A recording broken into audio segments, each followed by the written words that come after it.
Praise the Lord. एक बार फिर हम आपका डेली ब्रेड में स्वागत करते हैं। आज के दिन के लिए हम प्रभु को धन्यवाद देंगे।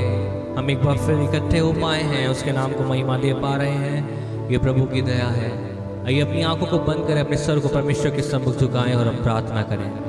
प्रभु जी, हम तेरे पास आते हैं, धन्यवाद देते हैं सुंदर समय के लिए। खुदा, सच में परमेश्वर क्या मनोहर समय होता है जो हम तेरी उपस्थिति में बिताते हैं। प्रभु जी, प्रभु हम अपने आप को तेरे हाथ में सौंपते हैं। खुदा, इस सभा पे तेरी अगुवाई चाहते हैं। प्रभु, तेरा हाथ चाहते हैं। प्रभु, तू हमसे बोल और बातचीत कर। हम वो आराधना तुझे चढ़ाएं जिसके तू योग्य है। प्रभु, हृदय की गहराई से तेरी महिमा करने वाले हैं। खुदा, हमारी अगुवाई करें। प्रार्थना प्रभु यीशु के नाम से मांगते हैं, आमीन। आइए मिल के परमेश्वर की आराधना करेंगे, गीत को गाएंगे। मेरा प्रेम गीत तू, प्यारे यीशु मेरे, इस जीवन से भी उत्तम तू है प्रभु मेरे लिए। सच में इस जीवन का कोई भरोसा नहीं है, कब हमें इस दुनिया को छोड़ के जाना पड़ सकता है। प्रभु की दया और उसकी करुणा से हम प्रति दिन को देख पाते हैं। प्रति भोर हमारे जीवन में नई हो जाती है उसकी करुणा से। दाऊद बादशाह इस बात को बहुत अच्छे से बखान करता है कि उसके अनुग्रह से, उसकी करुणा से ही हम जीवित हैं। हाँ मेरे प्रियो, इस जीवन से भी उत्तम उसकी करुणा है, उसकी दया है। आइए प्रभु की आराधना करें। मेरा प्रेम गीत तू, प्यारे यीशु मेरे, मेरा प्रेम गीत तू, प्यारे यीशु मेरे, इस जीवन से भी उत्तम हो यीशु तुम मेरे लिए। इस जीवन से भी उत्तम हो यीशु तुम मेरे लिए।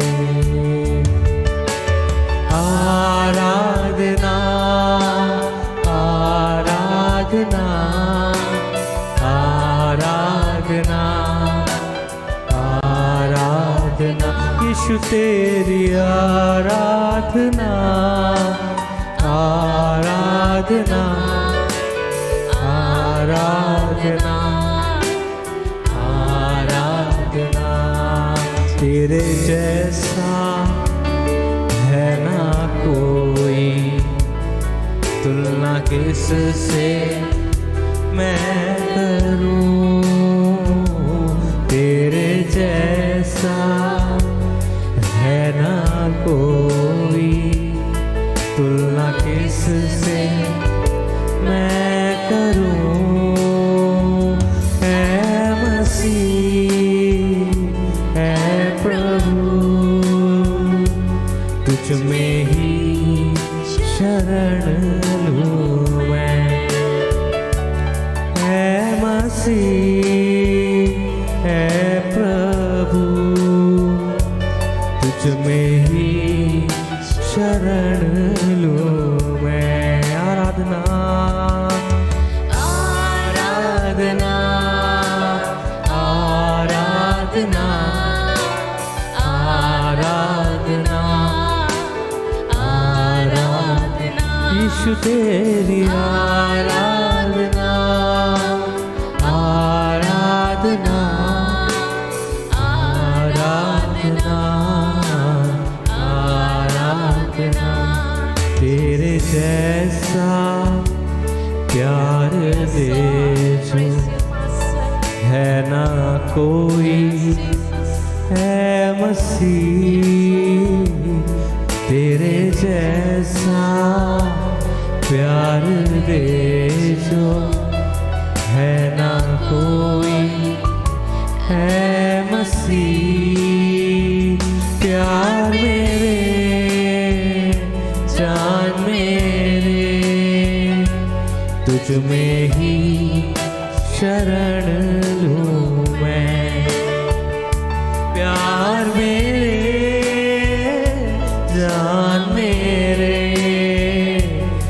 तुझ में ही शरण लूं मैं। आराधना आराधना आराधना आराधना, हालेलुया आराधना, यीशु तेरी आराधना आराधना आराधना आराधना, यीशु तेरी आराधना आराधना, प्रभु तेरी आराधना आराधना, प्रभु तेरी आराधना आराधना आराधना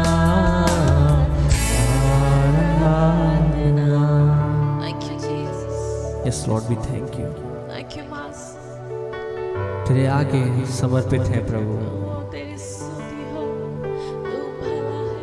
मनुष्य केवल योजनाएं बना सकता है, लेकिन पूरी तू करता है खुदा। हमारे जीवन में वो होता है प्रभु जो तेरी इच्छा होती है। तेरा असीम प्यार है प्रभु, तू है जो संभालता है, तू है जो हमें ले चलता है प्रभु। हम तेरी आराधना करते हैं यीशु।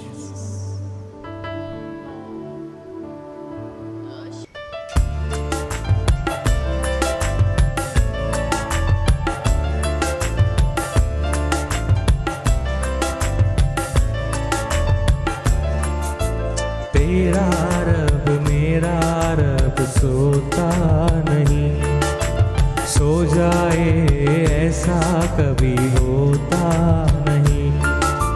तेरा रब मेरा रब सोता नहीं, सो जाए ऐसा कभी होता नहीं।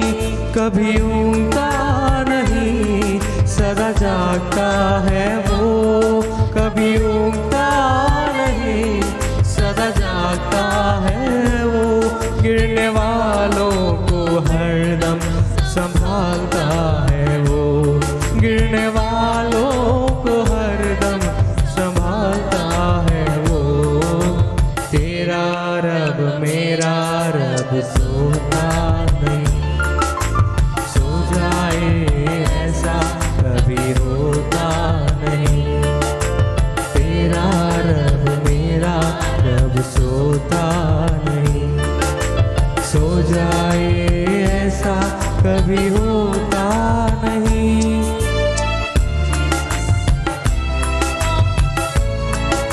Praise you, Master. Praise you, Jesus. Praise you, Father. मौत की वादियों से गुजर हो मेरा ओ, मौत की वादियों से गुजर हो मेरा। अल-मसीह नासरी होगा रहबर मेरा, अल-मसीह नासरी होगा रहबर मेरा। तेरा रब मेरा रब सोता नहीं, सो जाए ऐसा कभी होता नहीं। तेरा रब मेरा रब सोता नहीं, सो जाए ऐसा कभी होता नहीं।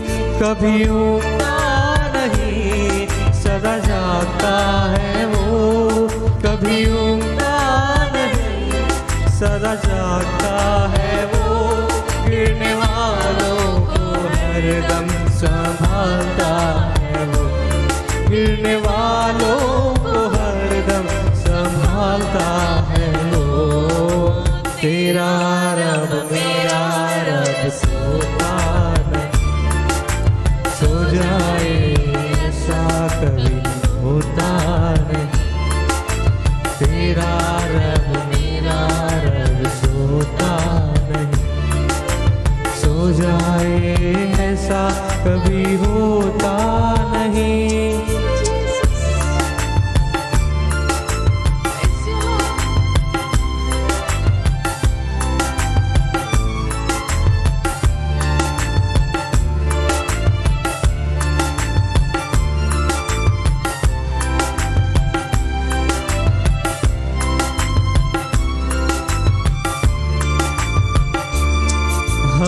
सूरज की गर्मी जलाती नहीं।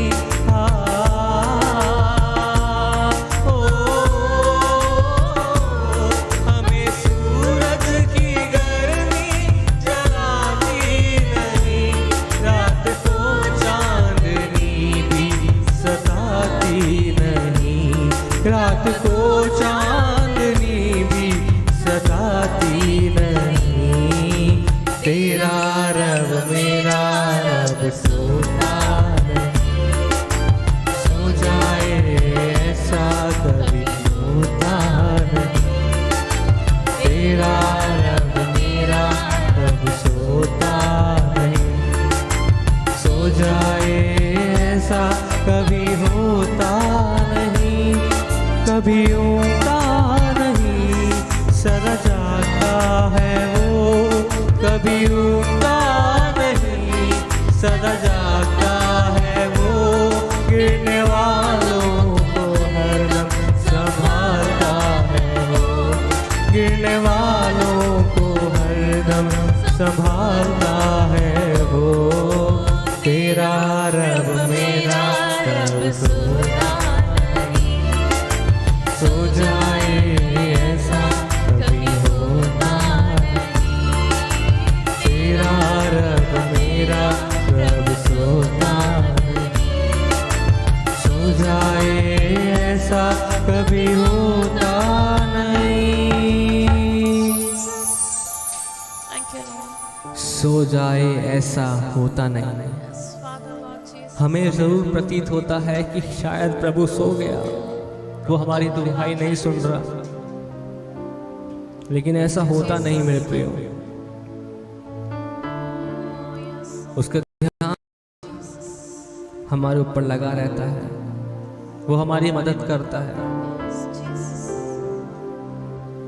अल-मसीह नासरी यीशु आपका और मेरा रहबर, आपको और मुझको पार लगाने वाला प्रभु है। उसके वायदे सच्चे हैं, उसके वायदे सच्चे हैं। वो नहीं छोड़ता है, नहीं त्यागता है। आइए हम प्रार्थना करें, सग्रेसी प्रार्थना में अगुवाई करें। प्रभु हम तेरा शुक्रिया अदा करते हैं आज के दिन के लिए। हम मिट नहीं गए, ये तेरी महान अनुग्रह का फल है प्रभु। ऐसे कितने लोग हैं जो इस दुनिया को छोड़ के चले गए, पर तूने हमें संभाला, इसलिए हम तेरा शुक्रिया अदा करते हैं खुदावन। आराधना में प्रभु तूने हमें प्रभु इस योग्य बनाया कि हम तुझे आराधना चढ़ा सके प्रभु। हाँ प्रभु हम तुझे धन्यवाद देते हैं प्रभु जी। आराधना के बीच में आने वाली सारी बाधाओं को हम खंडित करते हैं खुदावन। आपके दास जब वचन देते हैं प्रभु जी, उनके मुख से प्रभु आपका अभिषेक बहे प्रभु। सुनने वाले कान आशीषित होने बन जाए प्रभु, ताकि तेरे नाम की महिमा हो प्रभु जी। उसमें हम चल सके प्रभु जी, उन वचनों को हम सीख सके प्रभु, और तेरे नाम की महिमा करने वाले हो जाए प्रभु जी। हर एक बातों के लिए हम तुझे धन्यवाद देते हुए प्रार्थना को मानते हैं आपके बेटे प्रभु यीशु मसीह के नाम से, आमीन। आमीन। Praise the Lord. Daily bread कार्यक्रम में प्रभु यीशु मसीह के मधुर मीठे नाम में आप सबका एक और बार अभिनंदन करता हूं।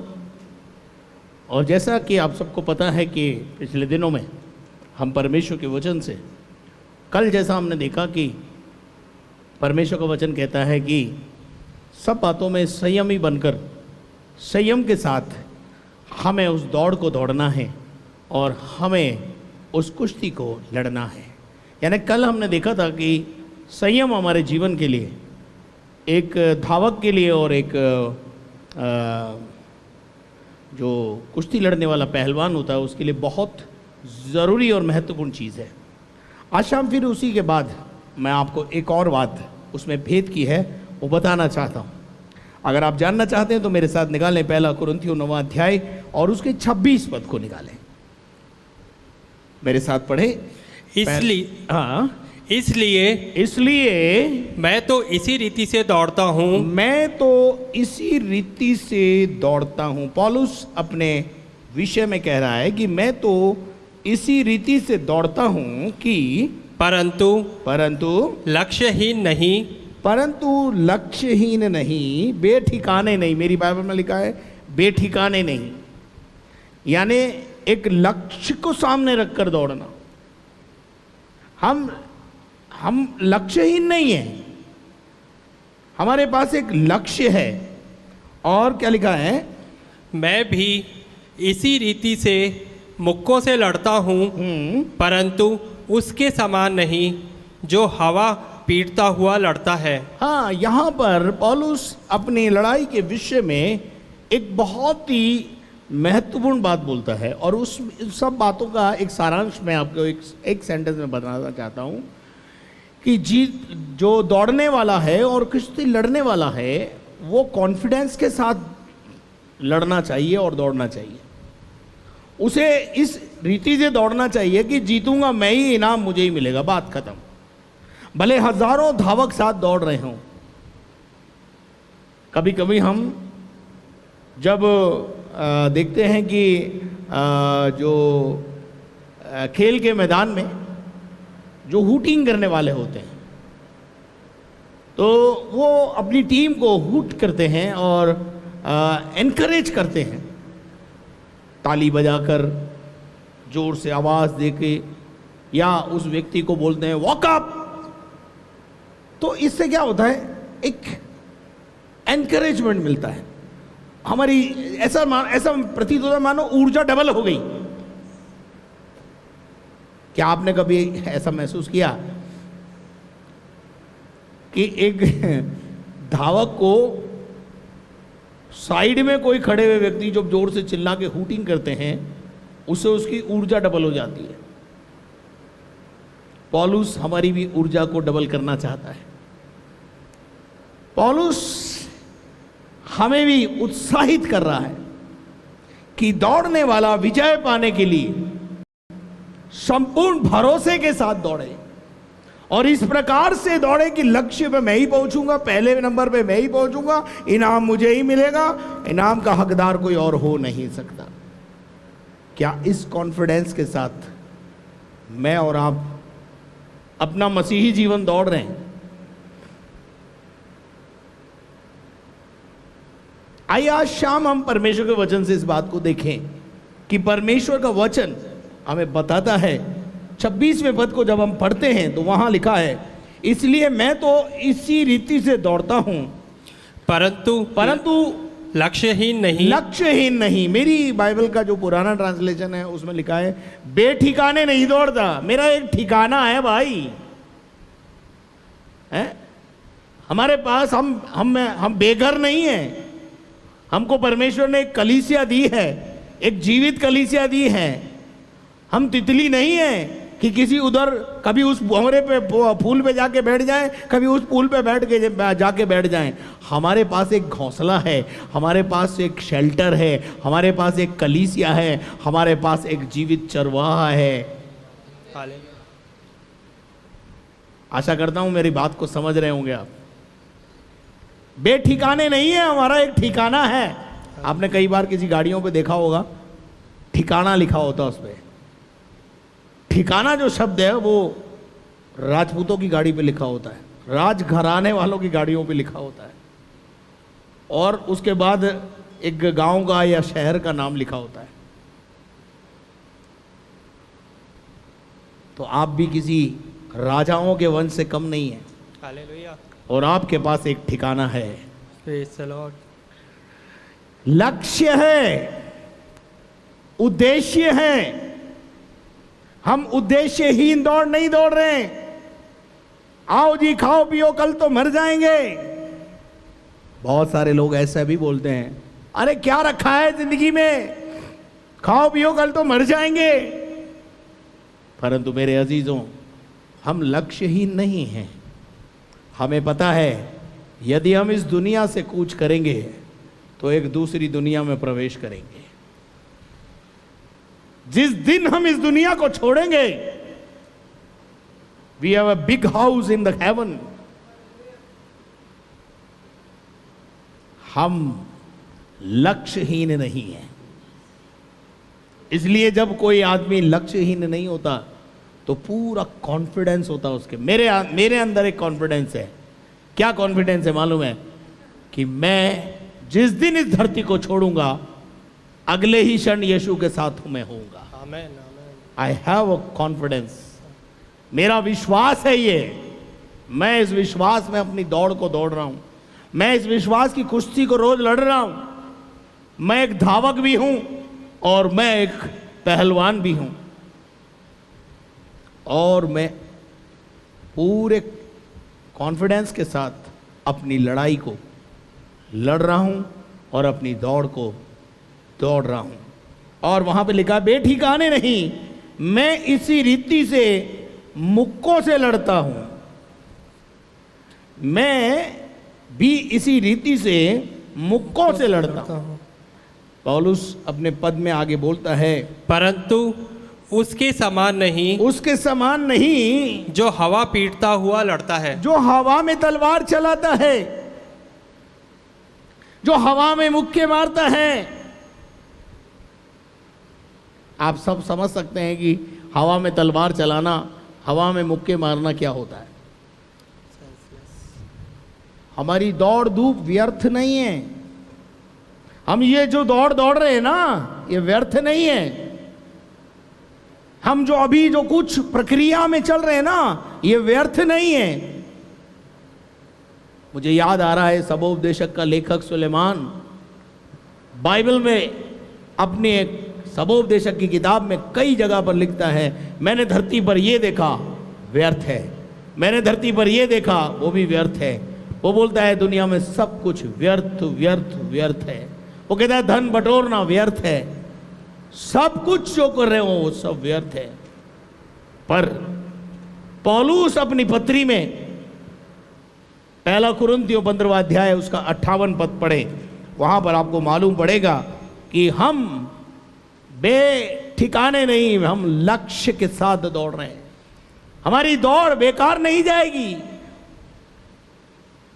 पढ़िए, इसलिए हे मेरे प्रिय भाइयों, हे मेरे प्रिय भाइयों, दृढ़ और अटल रहो, दृढ़ और अटल रहो, और प्रभु के काम में सर्वदा, प्रभु के कार्य में सर्वदा बढ़ते जाओ, बढ़ते चले जाओ, क्योंकि यह जानते हो क्योंकि ये जानते हो कि तुम्हारा परिश्रम, प्रभु तुम्हारी ये दौड़ तुम्हारी ये जो कुश्ती तुम लड़ रहे हो, ये प्रभु में व्यर्थ नहीं है। प्रभु में व्यर्थ नहीं है। तुम्हारी दौड़ धूप व्यर्थ नहीं है। तुम्हारा दूर से यहां पर आराधना अटेंड करने आना व्यर्थ नहीं है। कुछ लोग आपको बोलते होंगे, ओहो इतनी दूर आराधना करने जाने की क्या जरूरत है, पास में ही सब कुछ है, पास में बहुत अच्छी कलीसिया है, आप इतना बड़ा चर्च छोड़कर वहां क्यों जाते आराधना करने। ऐसे कई व्यक्तित्व आपके जीवन में होंगे। पर I want to encourage you, प्रभु के दास, एक बहुत बड़े प्रभु के दास ने कहा है, एक जीवित आराधना चढ़ाने के लिए, एक जीवित कलीसिया में उसकी जीवित तरीके से आराधना करने के लिए सैकड़ों किलोमीटर की दूरी भी अगर आपको तय करनी पड़े तो करिए। कलीसिया का चुनाव करते समय इस बात का ध्यान रखिए कि जिस कलीसिया में आप जा रहे हैं उस कलीसिया में सुसमाचार की सेवकाई है या नहीं है। अगर उस कलीसिया में सुसमाचार की सेवकाई नहीं है तो वो कलीसिया खुद ही खोई हुई कलीसिया है। क्योंकि यीशु मसीह का कलीसिया का लक्ष्य है खोयों को ढूंढना और उनका उद्धार करना। जो लक्ष्य विहीन हो गई है, ऐसी कलीसिया में रह करके भी हम क्या करेंगे, हम खुद भी ठंडे हो जाएंगे।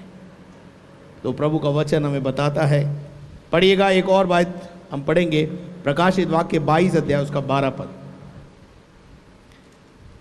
देख हमारा परिश्रम, हमारी दौड़, हमारी धूप, हमारा जो प्रयास है वो कभी व्यर्थ नहीं जाएगा। इसका अर्थ है, आप पढ़िए, देख मैं शीघ्र आने वाला हूँ, मैं शीघ्र आने वाला हूं, यीशु ने कहा, और हर एक काम के अनुसार, हर एक के कामों के अनुसार, दौड़ धूप के अनुसार बदला देने के लिए, पलटा देने के लिए मेरे पास, देने के लिए प्रतिफल मेरे पास है। प्रतिफल मेरे पास है।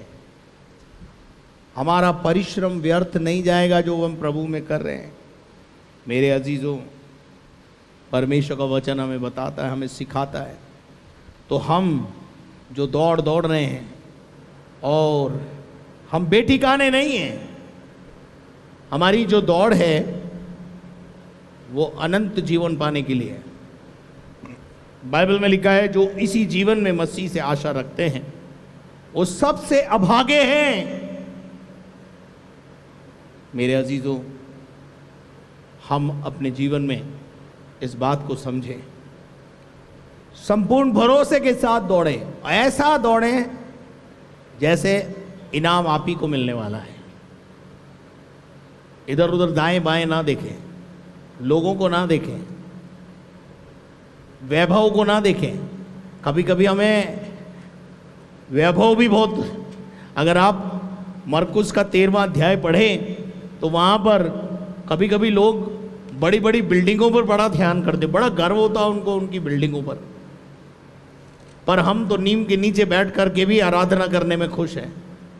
तंबू में आराधना करने के लिए हम तैयार हैं, बस होना चाहिए परमेश्वर की प्रेजेंस। पढ़िएगा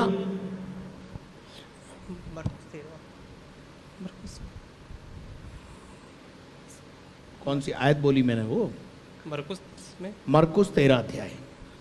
जब वह मंदिर से निकल रहा था, जब वो मंदिर से निकल रहा था तो उसके चेलों में से एक ने उससे कहा, हे गुरु देख कैसा विशाल पत्थर, ओ कैसे विशाल पत्थर हैं और कैसे भव्य भवन है।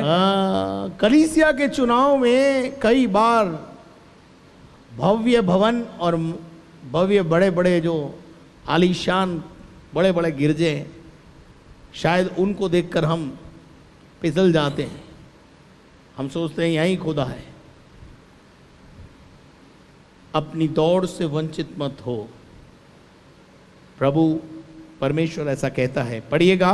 यीशु ने उससे कहा, क्या तुम ये बड़े बड़े भवन देखते हो? क्या देखते हो तुम? किस पर निगाह है तुम्हारी?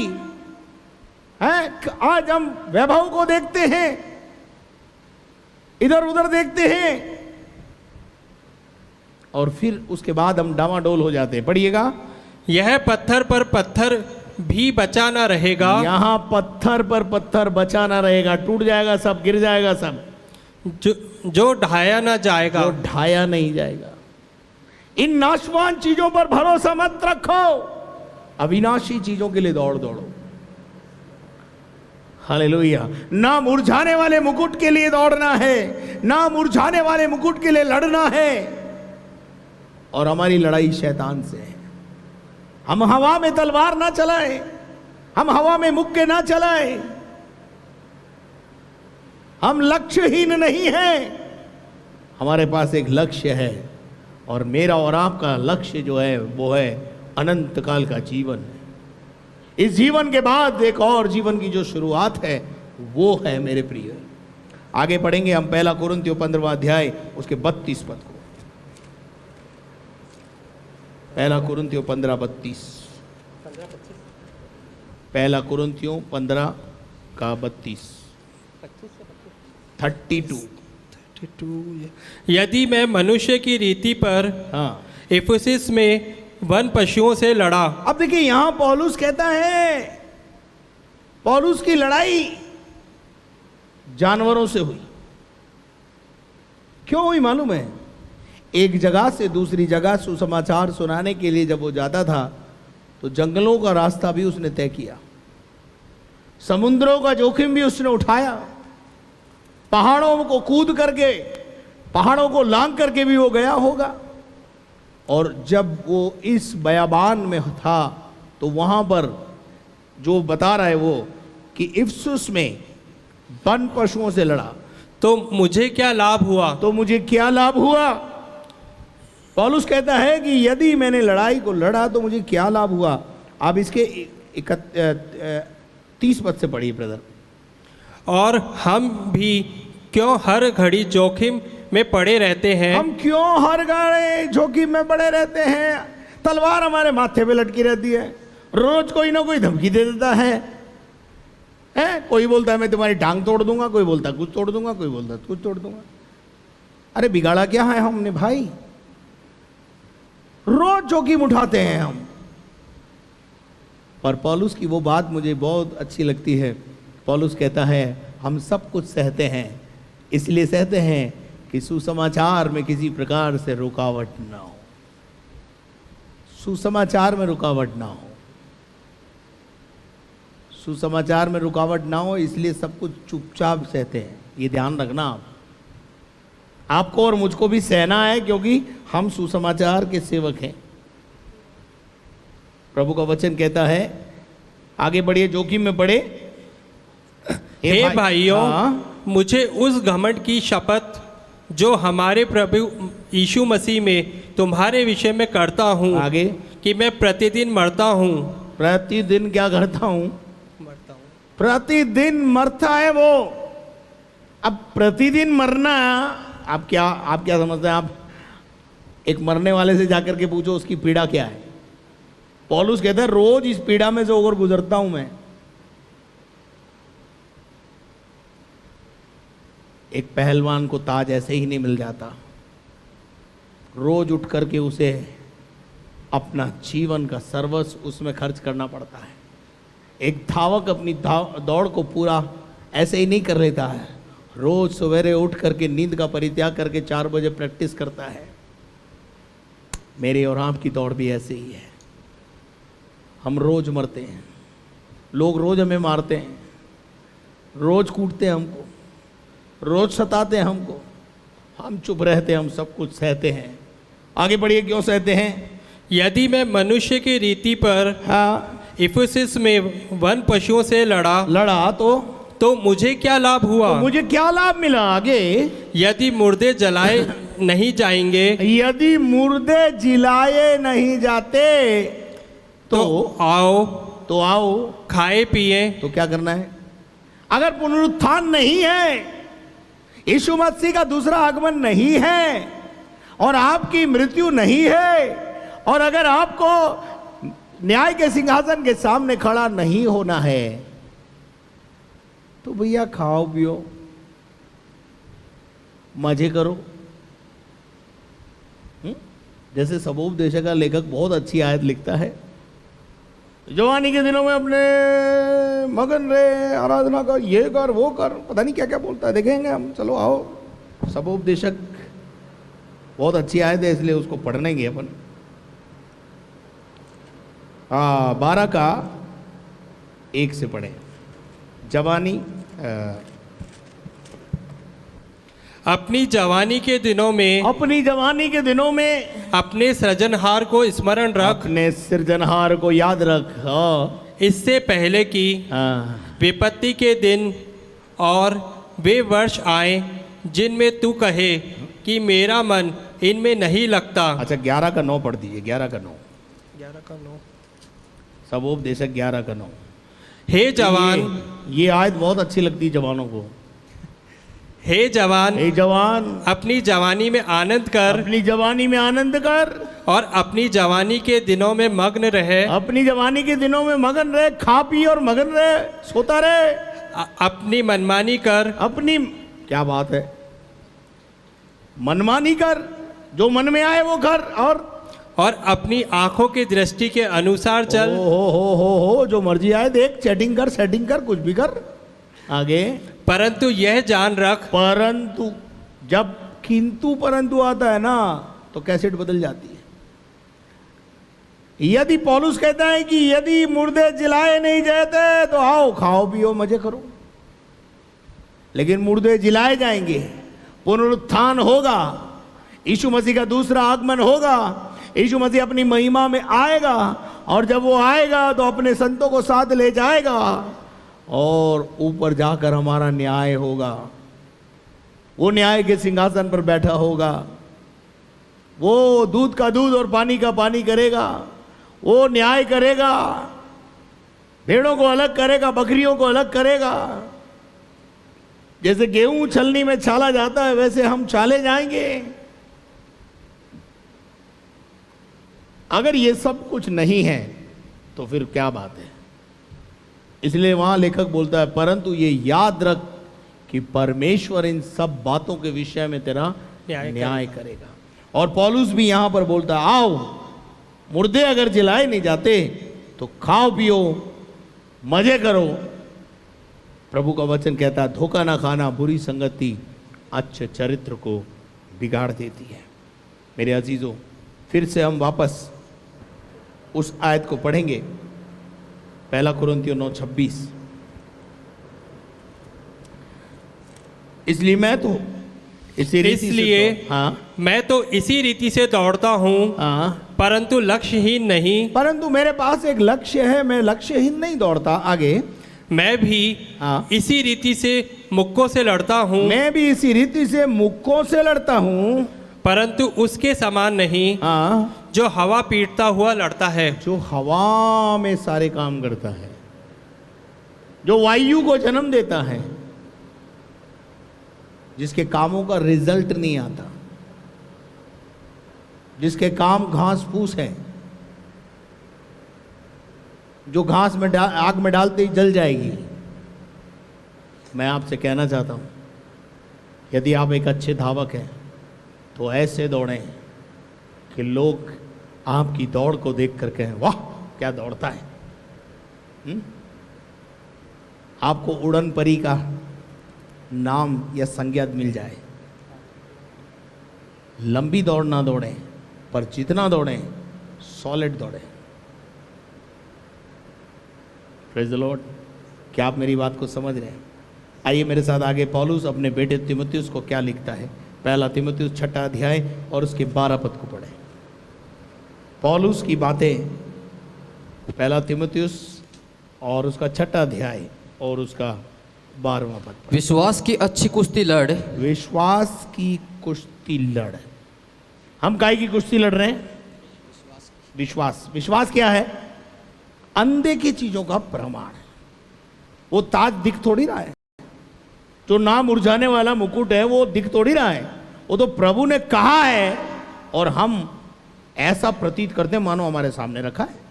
इसी को बोलते हैं विश्वास। जब कोई आदमी आके बोलता है बॉम्बे में बहुत बड़ी बड़ी बहुमंजिल बिल्डिंगें हैं, तो हम इसलिए विश्वास करते हैं कि वो जाके आया, वो देख के आया।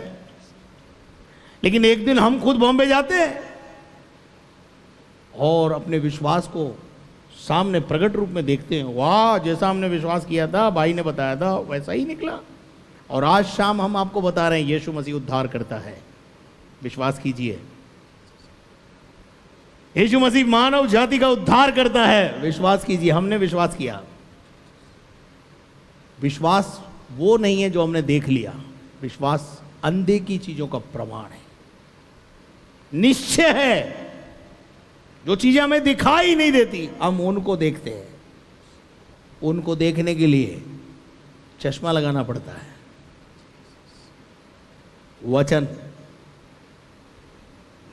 वचन के अंदर जब हमें बातें दिखती हैं तो उनको हम देखते हैं। तो आइए आगे बढ़ो, क्या लिखा है? विश्वास की अच्छी कुश्ती लड़। विश्वास की अच्छी कुश्ती लड़ और उस अनंत जीवन को धर ले। कुश्ती लड़। कुश्ती क्या है भाई? ये इसका मतलब वो खुद तो कुश्ती लड़ता ही है, अपने बेटे को भी लड़ना सिखा दिया उसने। और हम क्या सिखा रहे हैं यहाँ पे भाई? हम भी तुझे कुश्ती लड़ना ही सिखा रहे हैं। मैं अक्सर लोगों से बोलता हूँ, आपकी चंगाई आपका छुटकारा आपके हाथ में, रास्ता मैं बताऊंगा, दाव पेज मैं बताऊंगा, लड़ना आपको पड़ेगा। मेरा तो यही सिद्धांत है। मैं अक्सर लोगों को ये बोलता हूँ कि आपकी चंगाई आपका छुटकारा आपके हाथ में है। मेरा काम आपको केवल शैतान को परास्त करने वाले दाव पेज बताऊंगा। और जब मैं दाव पेज बताता हूं और मेरे विश्वासी जब लड़ना शुरू करते हैं, शैतान दुम दबा के भागता है, क्योंकि अपन कोच ही ऐसे हैं। ये डिपेंड करता है कोच के ऊपर, सिखाने वाले के ऊपर। कई लोग क्या बोलते हैं, तू हट जा मैं करके दिखाता हूं। कभी सामने वाले को नहीं सिखाते। मेरा उद्देश्य है कि जो सामने वाला है वो एक धावक बन जाए। मेरा उद्देश्य है कि जो सामने वाला है आज दुखी परेशानी में है, खुद पहलवान बन जाए और शैतान को वो खुद भगाए। अंधकार की शक्तियां किसी के घर में जीवन में है, वो खुद उससे लड़ना सिखाओ। उससे लड़ना सिखाओ, उसे उसका सामना करना सिखाओ उसे।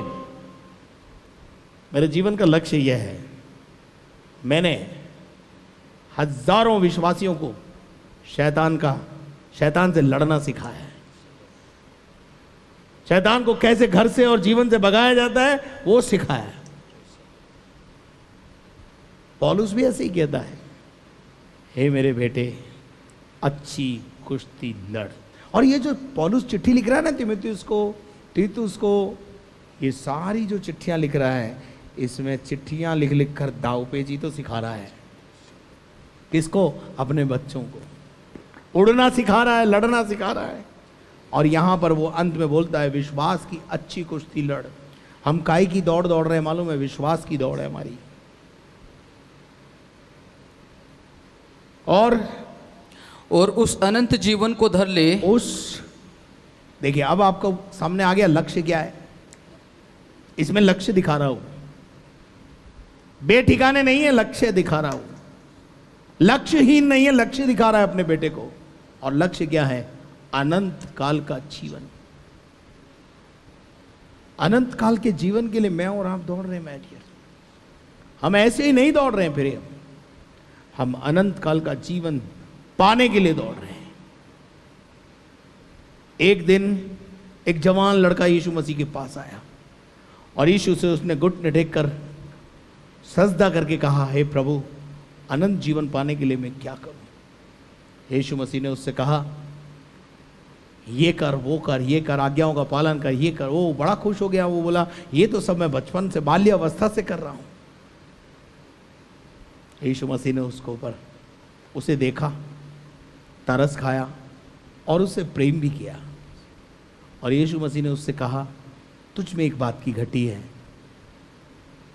जो तुझे अनंत जीवन पाने से रुकावट है।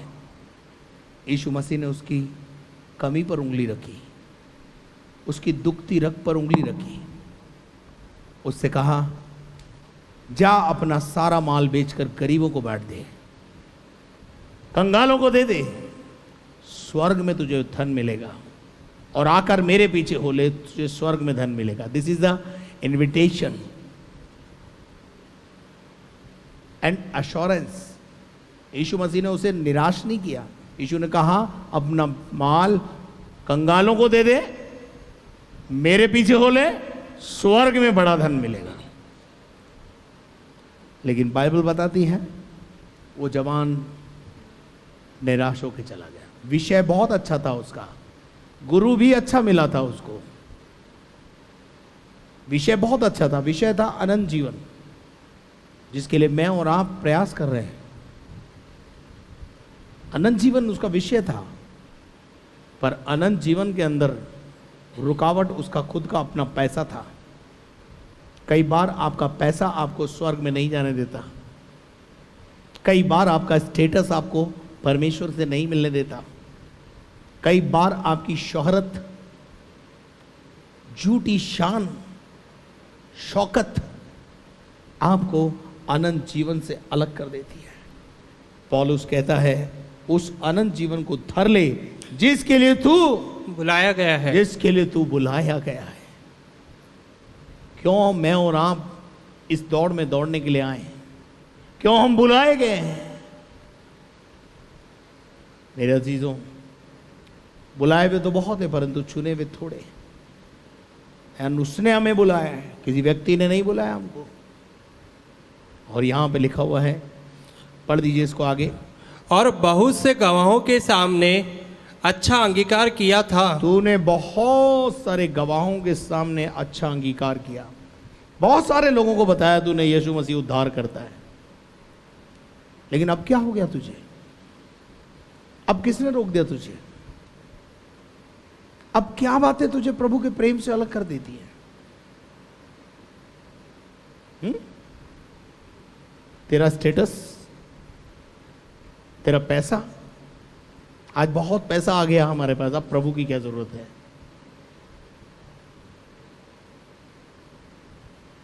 एक व्यक्ति ने मुझे एक जमीन पे ले जाके खड़ा किया और मुझसे बोला, आपको कितनी जमीन चाहिए, इसमें से ले लीजिए। मैंने बोला, जमीन क्यों दे रहे हो? बोला, मैं आशीष पाना चाहता हूँ।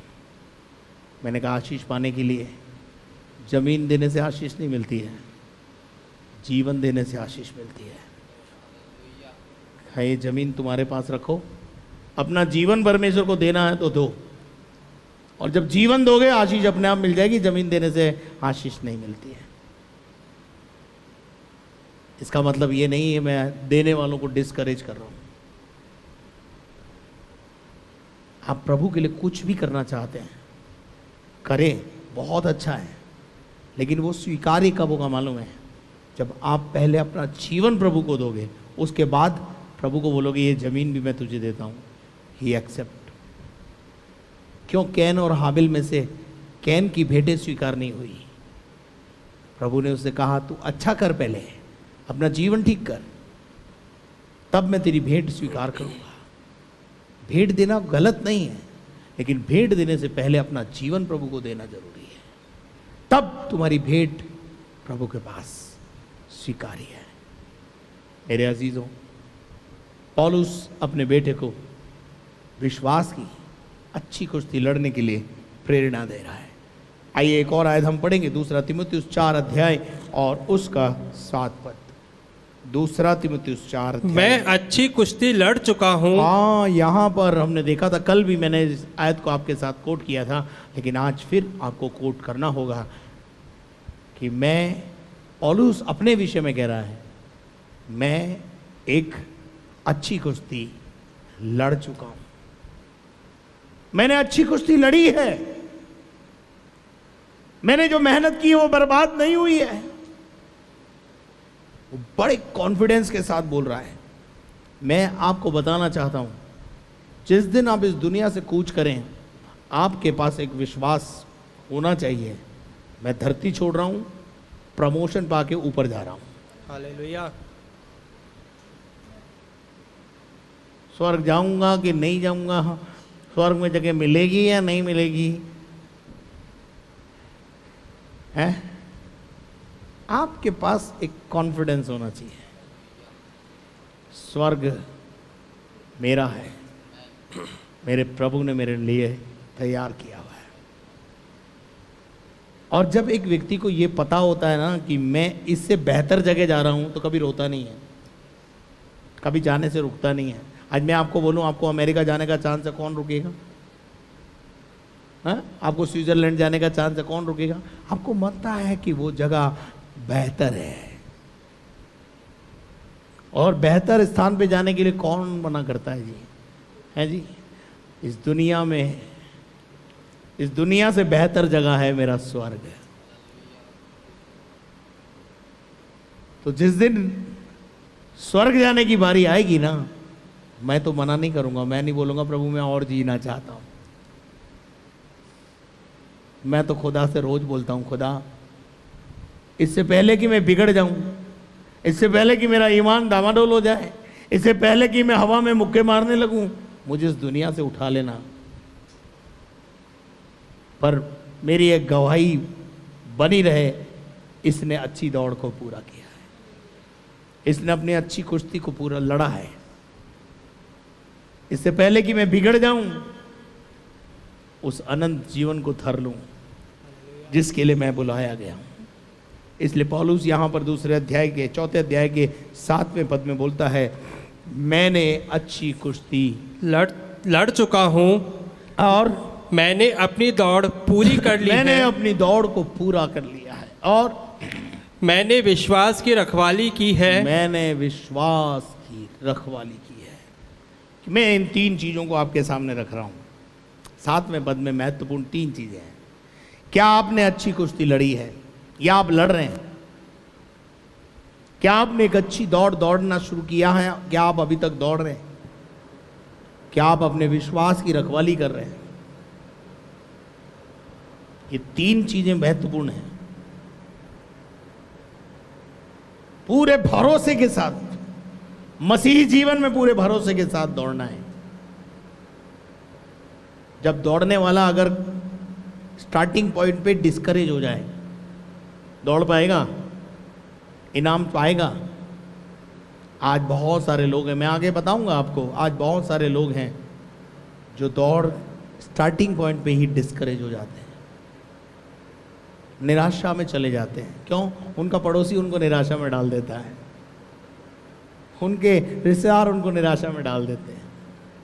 तरह तरह की फप्तियाँ कस के, तरह तरह की बातें बोलकर, ओ हो 900 चूहे खा के बिल्ली हज को जा रही है, अरे एक पापी मन फिरा रहा है तो अच्छी बात है ना।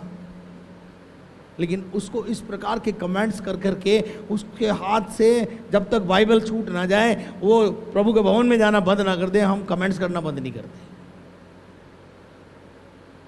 मेरे अजीजों, डोंट बी डिसहार्टेड।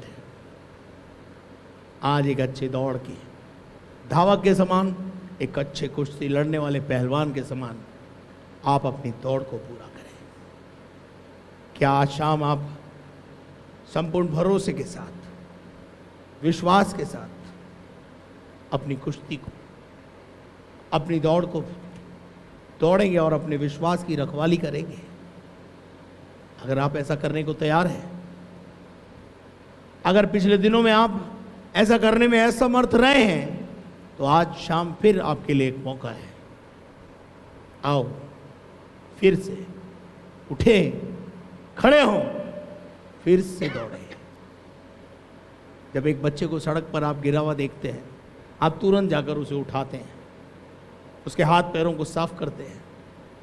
अगर कोई छोटी मोटी चोट होती है तो उसको रिपेयर करते हैं, मल्लम पट्टी लगाते हैं और उसे फिर से दौड़ने के लिए प्रेरणा देते हैं। आज शाम गिरे हुए, पिछड़े हुए, बैक स्लाइड हुए हुए तमाम विश्वासी गणों को फिर से उठकर खड़े होकर दौड़ने के लिए प्रभु बुला रहा है। हारे हुए नहीं, जीते हुए हैं हम हार के लिए नहीं बुलाए गए, हम जीत के लिए बुलाए गए।